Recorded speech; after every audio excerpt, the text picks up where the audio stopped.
Welcome back to the Gaming Grounds channel. I'm your host, Action Jack, and I want to say yesterday was an amazing day from both a Nintendo Direct standpoint, a life standpoint, and also just having good discourse with certain people on Twitter as well. If you are not familiar with what I'm talking about, you can clearly see here on the screen Nintendo has given us the full reveal of the Nintendo Switch 2. There's no more rumors, no more speculations. Everything was put out on the table, but that did not stop the masses from spreading false information, trying to be the first on the scene to give information, and not correcting themselves when the proper information was released. Now, I want to start with the bad side coming from Nintendo before I go into everything else. One, should they have announced the price for each region on the direct? Yes, they should have. It could have alleviated quite a bit of the discourse that happened or the confusion that happened on social media yesterday and continuing on today. Number two, should they have had all sites up ready and running at the same time? Yes. That would have also helped and alleviated a lot of confusion that came along. I believe like the UK was up first along with Japan, and then the US came pretty late because the page you're looking at currently didn't really exist after the direct, and you had to do a lot of fishing, you had to do a lot of digging to find information that was being put out there for the Switch 2, especially because on the direct itself, Nintendo told you, hey, for more information, go to our site. And if you're going to tell people to go to your site, at least have it readily available so that way they can actually take a look at it. But my thing isn't to address what was in the direct per se. My rant here isn't to address, how you go about pre-ordering or anything like that. It's something that we can cover later. My thing is to cover what we, for the most part, should be fixing when it comes down to what's being spread on social media, and also some of my thoughts of what I think is the reasoning for the price points. Now, to get it out the way, my main concern or my main solution or reasoning isn't tariffs. Like, while I feel like they may play a role, that's not my main reasoning as into why I feel like things are the way they are. So to get started, as you can see, as of on June 5th, we will get the Nintendo Switch 2 for $450. And if you want the bundle that comes with Mario Kart World, which looks freaking amazing and jam-packed with content, which we'll get more into, you have to pay $500. Now, this is US. This is US MSRP. This is not the UK. This is not Japan. This is not Australia. This is not Canada. They all have differing prices. So when we see different prices for different regions, that's common knowledge, commonplace for those that are within the space. So that's where it kind of confused me and also aggravated me when I saw so many people purposefully putting out the wrong information. But like I said, I attest that to Nintendo as well, because they did not say it within the stream for each region. It was one of those go to our site to go find out. Which, like I said, people are lazy as hell. They're not going to go and do the work. They want people to tell them where to go, well, what it is, opposed to them going to go find it themselves. So we look at Mario Kart World and Donkey Kong Bonanza. These were like the two forefront main issues that were all over Twitter, mainly Mario Kart World. So, as you know, Mario Kart World is priced at a big whopping $80. Now, I'll be honest with you. This shocked me. Like I never in a million years thought I would ever see a Mario Kart priced at 80. It really threw me off. But I will say this. If you watched the direct, if you went on I always want to say NBA Today, when you go on Nintendo Today and you see the extra content that's there. We have a direct coming up later on this month, if not in 2 weeks. This game is priced correctly for me. And let me tell you why. Jay says it all the time. There's a lot of companies out here that will give you a $60 or $70 game and will continue to hit you over the head with microtransactions, or they'll send you out with an incomplete game where there's bugs, functionality, anything in general is just not finished. So now you're waiting upwards to a couple of months for a patch or anything to come out. And then even the DLC itself is paid. And when you play the DLC, it's like, okay, this could have been in the game. This isn't extra content, just extra stuff that you could have put in this game at the 60 or 70, and they get away with it. So whether they price it at 70 or they price it at 60, they're still ganking you for extra money anyway. I don't expect Nintendo to release paid DLC for this game. I don't expect them to really release DLC in general, but I don't expect them to release paid DLC for this game if it's priced at 80. This puts me in the mind frame of what they did with the Mario game they put on mobile, not the Mario Kart Tour, but I'm forgetting the name of the Mario game they had on there. Their intent was not to nickel and dime anybody. They wanted to give you an upfront price and you just pay upfront and call it a day. But the mobile scene likes to pay in increments here and there until they get upwards to $100+, if not thousands, opposed to just paying a one flat fee, which is amazing. But I mean, that's that crowd. And that's what I'm seeing here with Mario Kart. We're giving you this open world racing game with pack full of content. It also has like the video game chat features and everything else that comes along with it. So we feel like this is justified. Now to add on to that, and this kind of feeds into all of Nintendo's games, not just Mario Kart, but more so Mario Kart more than any of the others. When you look at what Mario Kart Deluxe 2 sold, hell, you can even look at Mario Kart sold. Did I say 2? Yeah, Mario Kart 8 Deluxe and then Mario Kart 8. My bad, I'm sorry. But Mario Kart 8, it sold more than half of what the Nintendo Wii U sold. So that's half of the install base. You look at Mario Kart 8 Deluxe, I think the Switch is sitting at like 150 plus. That game is sitting at over 60 million products sold. So they've sold roughly getting close to almost half, and it's continuing to sell, whether it's in bundles, whether it's at a retail sale or just at full price in general. This game continues to sell. So what I'm getting at is value. Nintendo values their IP. They see a value within their product. That's why they rarely, if at all, bring down the price on their games. The retail may do so, but that's why it's a suggested retail price. So, for example, you can go to GameStop right now. A Nintendo Switch Lite still costs $200, but GameStop has it for $179.99. Same thing with Walmart. They can adjust the pricing depending on what they feel fit to price it at.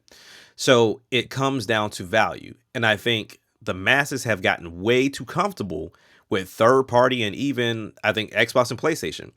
They don't value their product enough because they'll have it on sale within a matter of 5 to 6 months. So now you got the masses thinking a 6-month game is old. A game that took you 6 to 7 years to make within 7 months is already old. And that is the wrong frame of thinking. If I put all my love and time into a game and I have to put it on sale immediately, not because it's selling poorly, because some of these games are selling well and they still go on sale, but it's because they don't value their product. That's why you don't have an IP that you deem is like the king of the crop on Xbox or even on Sony. The only ones that you can really say that with is Rockstar with Grand Theft Auto, and I can pretty sure they're going to be between 80 to 100, like it's been rumored before. So we have to take a look at value. If you don't like the price, that's fine. Don't buy the game or get the bundle and you'll get it $30 cheaper. If you want to wait for a sale, or if you want to buy it secondhand, do that. Like, that is something that is very plausible. But to say that a company is greedy because they value their product a certain way is kind of stupid. Like, you can go and look at every smartphone that's in existence. The only reason why people justify the pricing with smartphones is because you get a payment plan with carriers. There's very few people I know that buy their phones outright, but even for those that do buy it outright, they get more than one, and those phones range anywhere up to $1,000 to almost $1,500, and people are okay with paying that. And that is the problem. If you like the fact that your phone didn't cost you that money up front, like I saw on a post earlier, Affirm, Klarna, all these other like payment plan systems, they're there. I guarantee you, they will fund you some money to get what you want to get. But it comes down to what Miss K mentioned. This is an expensive hobby. It's going to continue to get expensive, and it's especially expensive when we talk about value in your IP. No one can ever say that Mario Kart is not a top tier game. The sales explain for itself. It's been around since the Super Nintendo. No one can ever take the value from like Nintendo's IPs. It showcases all over the world, whether it's in movie form, a theme park form, or if it's on video games, whatever. It showcases merchandise, the whole nine. And Pokemon falls into that category as well. Now, another thing that I saw being spread around is this 80 to 90 conversation. That is not true, and I blame Jeff Keighley for that. 90 in Europe, UK, yes, that's true, but that's always been the case of having higher prices in those areas. But everywhere else, that's not the case. Here in the US, it's 80 for digital and physical. There is no physical is 80 and digital is 70. I don't know where people are getting that from other than Jeff Keighley. And then some other, I think, content creators have tried to spread the same thing, and I've seen the videos of the shock face with $90 or $80 games. No, and that's not the flat rate price across the board, because we saw Donkey Kong Bonanza, which that is my day one. I'm so happy DK is back. But we see DK Bonanza. It is coming out July 17th, Switch 2 exclusive, and it's $70. So once again, fluctuating prices depending on the value of what Nintendo deems it as. It's been that way for quite some time. We even saw it with last generation with the Switch. Tears of the Kingdom drop for 70 when majority of the games that they released drop for anywhere between like 40 and 60. Because I think like Captain Toad Treasure Tracker, I think it was like 40 or 50. And then I know like Peach Showtime, I think it was like 50 or 60, somewhere around there. So it differs on release. I'm not sure where we're getting this flat rate 80. We haven't been that way in a long time, or flat rate 70 or flat rate 60. We haven't been that way for a long time. And even when we look at the like the third party games, we saw Bravely Default was priced at, I think, like 50. We saw that Street Fighter was priced at like 60. But like I said, that's up to that developer. I wish we did have more prices up there, like with Hades 2 and Split Fiction, because currently right now Split Fiction is 50 on everything. So if it's higher on the Switch 2, I'll be thoroughly surprised. But I doubt Yosef and his team are going to put it higher than that. There's no reason to. The game just came out, so there's no reason for you to price it higher over here. So it was just fear mongering, which is a typical thing when it comes down to Nintendo. Everybody looks at Nintendo as to be the cheaper second option always. They claim that Nintendo is always mediocre. They always have issues with Nintendo. Nintendo needs to get with the modern times. Well, they got with the modern times, and y'all didn't like the pricing of what it costs to get with the modern times. Because even with the console itself, it's sitting at $445. That's not an expensive thing. It's only deemed expensive because you all are looking at Nintendo as they should never get anything that high. I've even seen somebody comment, Nintendo should never price their games higher than $30. There is this negative stigma about Nintendo. They can never price high on games or consoles because their games are just not worth it, or their consoles are just not worth it. They're supposed to just be this cheaper second option. And then that was solely based around, for some people, with where they were as far as graphics and fidelity and things of that nature, but they're up to speed and par based off of what y'all want. So what is the issue here? But we really look at the discourse that never left. It never left. People do not like Nintendo being at a higher price because it's always supposed to be cheap. It's always supposed to be that way for them. And to see them finally evolve into what it is they asked for, they don't like what came with it as far as pricing was concerned. So I also see the comparison once again to this damn Steam Deck as if it's the best PC handheld out there, which it is not. Now, granted, you may like Steam over Windows. That's a bit different, but at the same time, let's not act like the hardware is better, because it's not. Like, the hardware is better on those ROG Allies, whether it's the Z1 Extreme or the X. It's better on the Legion Go. It's better on the MSI Claw. It's better on the A Neo devices. It's better on GPD Win. It's better on all those other devices. It's just this one's more casual friendly for those that want to get into PC gaming. So for the posts that say, oh, Steam Deck is better than Switch 2, or you can get this, and that, and the third, remember, Steam Deck didn't start off at the price it's currently at. It came down dramatically because guess what? It's not selling. Whether it was only on Steam store or if it's in GameStop, it's not selling like that.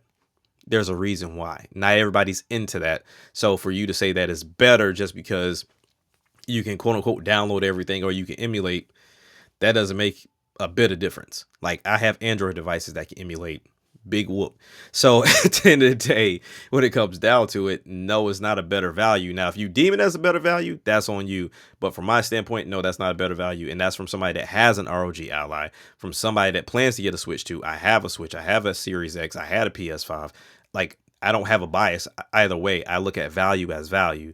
And what was showcased yesterday, there's a lot of value there, a lot of value, and mainly for things that you all asked for. And then now that they've done it, you still want them to be at a 300 350 price, which is asinine because they haven't even come down on the price on either of the three switches. The light, the regular switch, and the OLED are still the same price. So why would I put it at 350 if the OLED is still at 350? That makes no sense. And like GKai said, like, the OLED still at 350, $50 more wouldn't have seemed like a substantial jump.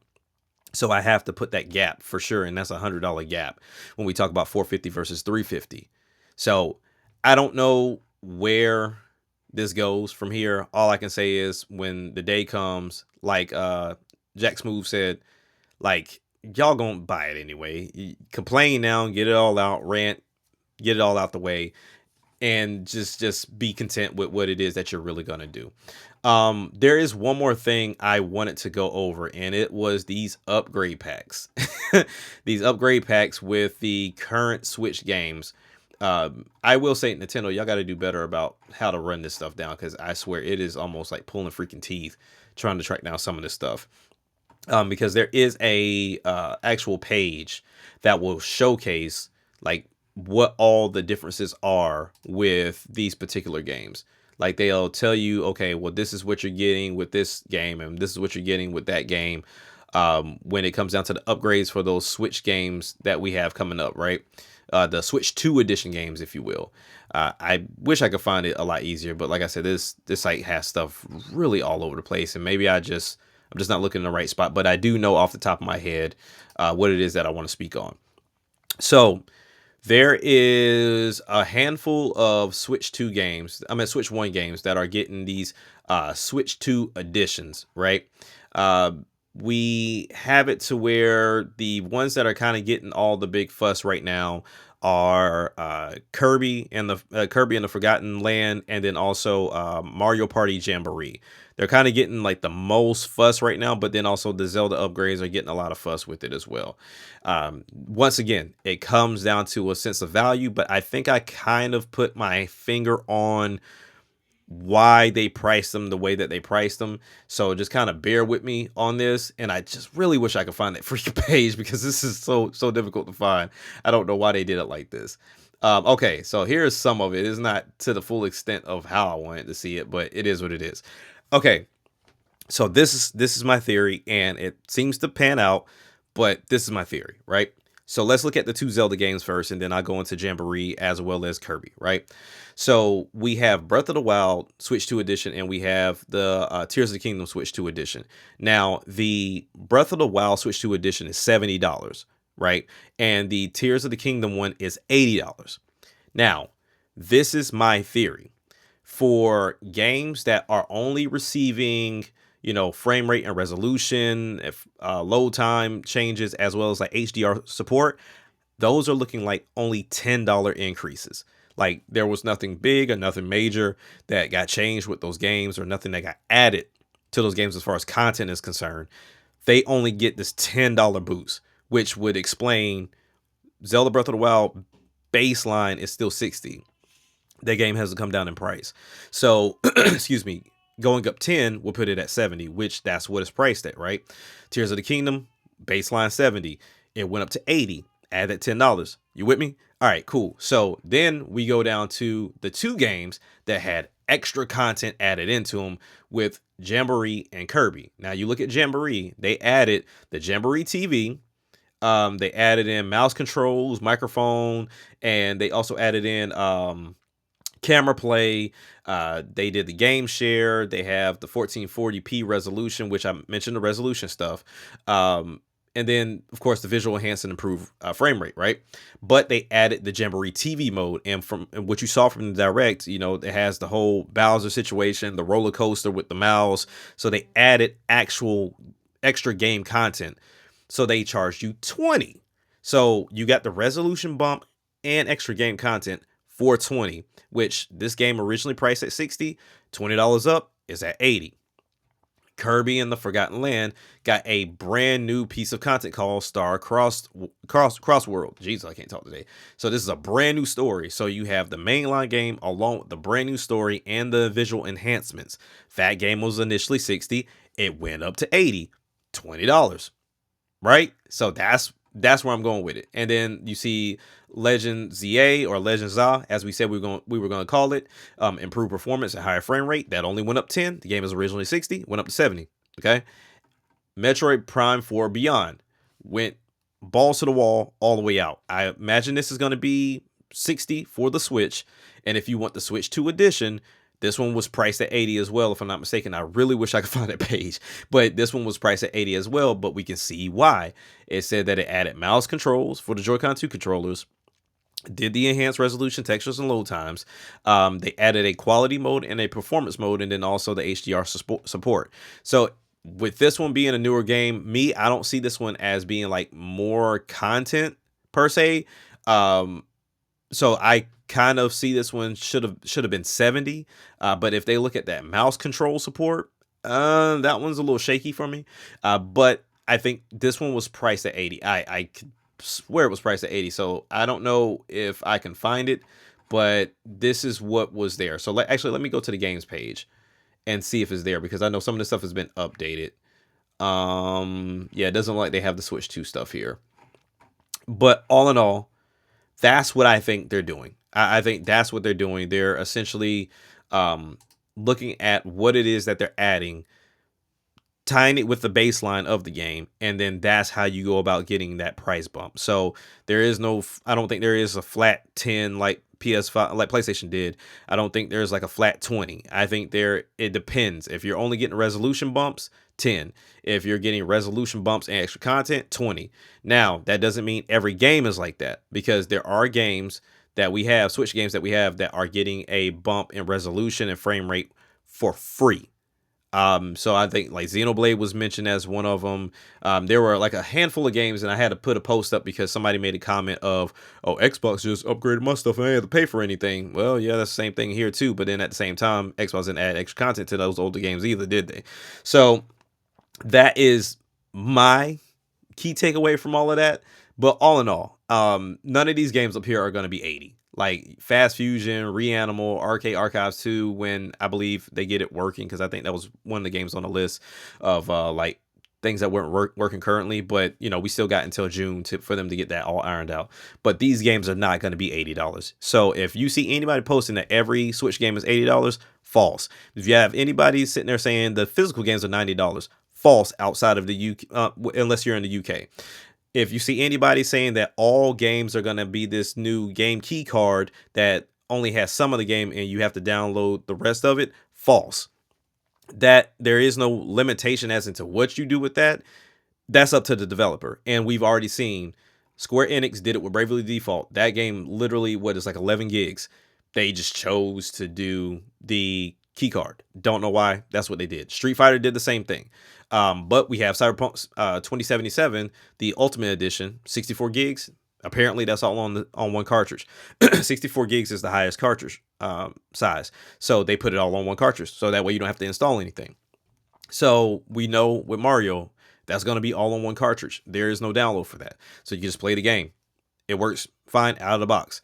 So it is going to be different for each developer depending on what they're going to do. You can bet your bottom dollar 2K going to do it. There's going to be a game key card for 2K and EA going to do it too. So be prepared for that. So that will depend also on how much storage you add to the 256 that you already have. If you see yourself getting a whole bunch of sports games and then also Call of Duty that eventually show up, be prepared to add more memory because they're not going to put everything on one cart. This is just not going to happen. But all in all, I mean, that's pretty much what I want to get out. That's something I couldn't get out on Twitter. I don't have a big following anyway, so most of my stuff doesn't get seen. But if you don't buy it, that's fine. Like, it's okay. Like, you can wait until somebody is selling it secondhand for a cheaper price if you want to. People turn stuff into GameStop all the time for buyer's remorse. But yeah, don't let people scare you into thinking like the entire library is 80. I've seen people literally said they're not picking the Switch 2 up because they saw Mario Kart was 80 and then they thought the rest of the library is going to be 80. That's far from the truth. And then also with the game key card situation, that crap has been around for 10 years plus now when you bring in PlayStation and Xbox. Like, we used to have it on Switch with the whole blue banner for the digital only. You just got a digital code when you went to buy the game, so you got the case and the code. Now they're just giving you a cartridge so that way you can at least resell your digital game. Sony and Xbox, every game you put in your device, you have to install. Like, we've been doing this for a while, so I don't know why the freak out is happening just because there's a new name to it. But I do understand the freak out when people thought this was the say all be all cartridge for Nintendo, even though they told you it was different cartridges. They explicitly told you in direct. There wasn't anything on the website. They told you on a direct. So I would just implore everybody, go back, watch the direct again. Go and read these, what was it, like these little things that they had up here, the Ask the Developer. Like, go and read these or go and like listen to some of the stuff. Like, do the research yourself. Like, stop being lazy. Like, you depending on content creators and they lie to you, they get you pissed off, and then when you find out the truth, now you extra hot because you believe them. Like, just go and look at it. Like, you hearing it from me, even though I just did this video giving my viewpoint on it, still go and check it out yourself. Double check me. Like, even though I've checked all this myself, go double check me. Like, do the research yourself. Don't be lazy. You know what I'm saying? Especially if it's something that you're looking forward to and you think somebody stole the joy from you. But yes, and also too, I feel like, yes, tariffs are going to play a part in all of this, but I just think currently that's not the case. I think this is a value proposition to where you just saw Mario Kart sell a substantial amount. Let's just put it that way.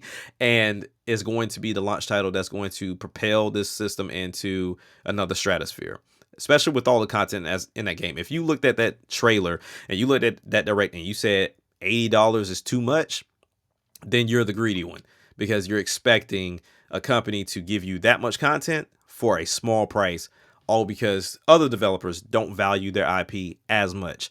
But you're about to see Rockstar see how much they develop. How much they value GTA, because that price is going to be 80 plus as well. But it all comes down to value. Ubisoft has gotten y'all trained to where they drop their games within like 2 months after charging you 60, and then it's 30 within a matter of 2 weeks. So understand that's not everybody, and you have a company that's been around for years, been in every generation of gaming, and they understand the value. You see it within the movies, you see it within the theme park, you see it within the merchandise, you see it within these directs. Will other developers follow suit? You'll be very bold if you feel like if you charge people $70 or $80 and you know your game ain't that. You're only hurting yourself. So all in all, I think this was a great direct.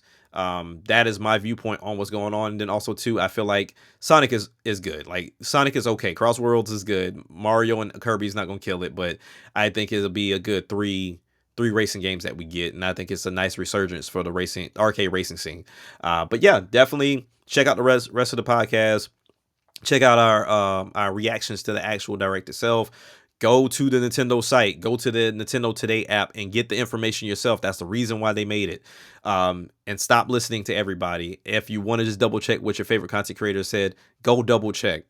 But that's just been my time, man. I appreciate y'all being here with me and checking out this video. I'm your host, Action Jack. I'll catch you later. Peace.